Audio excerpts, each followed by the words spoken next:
Magkano ang kilo ng buo? 17. Wow. Dati 14 mo yung April. Iyo, balawis o danggit. Yung March pala, Ay, 14 grabe. lang ngayon. Ganyan ang pagtutuyo dito. Para hindi Baho. bumawa tsaka hindi masarap. Balawis. Kwenta-kwenta yan ni Biyak kagabi, aba. Nana, yun ay na 2 kilo yun ng ano.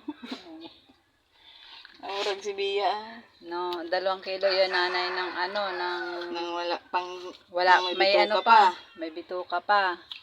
Pero na pag yun siguro tuyo na, kulang-kulang 1 kilo na lang. Sabi ko, magkano naman ang kilo?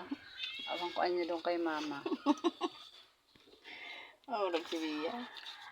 Ayaw mo, masama pa daw mamaya. Masama pa daw. Ay, dadagaw nga daw siya. Aurag si Bia ay. Sabi ko, huwag ka na sumama. Tuyong-tuyo ka na. Yan, nangingitim na. Sumama pa ako. Tapos niluloko ka na sumama. Ay, magkano mo napaparte mo? Tama na daw 20-20 sa kanya. Sabi niya, kay mama niya yun. Pambili niya daw ng bola. Niluloko nga kagabi. Nila ninong niya.